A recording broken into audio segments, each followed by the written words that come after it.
Kaca. Jeneng kita kasembadan nuduhake marganing pati Begawan Rambana Murti. Ing kono gawantuk pituduh lan cekelan anggon kita bakal dadi ratu Nggih Kaca. Kagiat risang kapirangu rinanggul kinempit kempit dosang reknaning bawana ya situk nang walang ati ya kitu kangen sing tias ya kitu kang kudu garing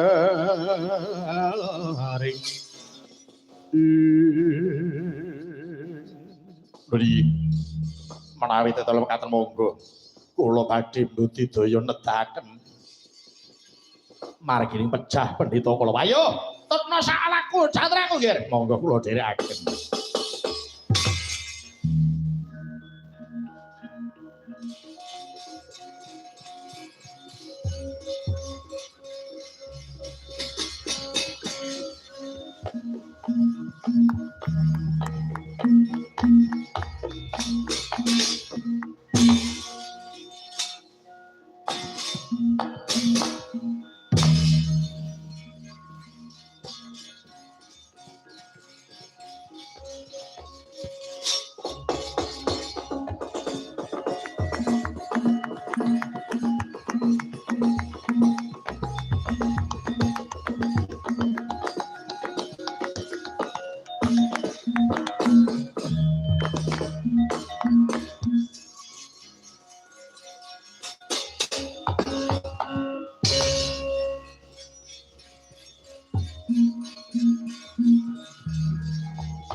Pusakan jroning dewa mandek kotongon celang pedhangipun kang kataman baraja temategeng lalis sorak manengger gumuruh sorak manengger gumuruh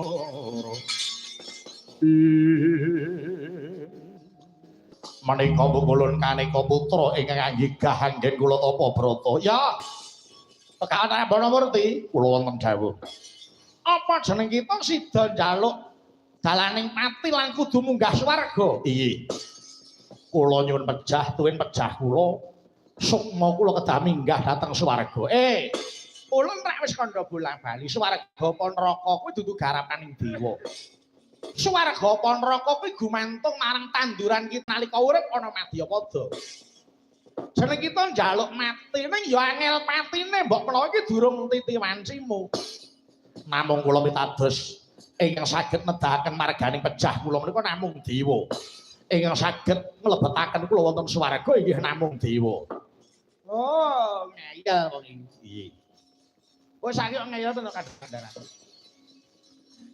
lados pundi sampun kalajeng pitados ya wis yen ngono ana syarate menapa syaratipun Waton kok bisa ngasorake jagoning dewa sing ana mburi iki. Gatotkaca bakal kelakon munggah marang swarga. Walah dalah badhe kula subi.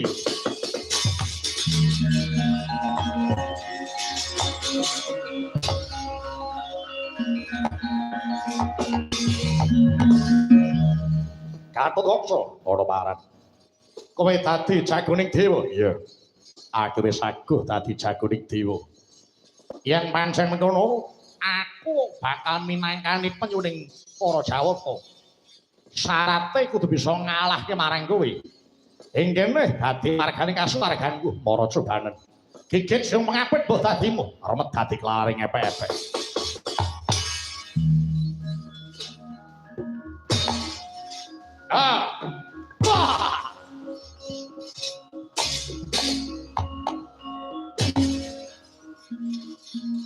Ya. Hei! Berdadam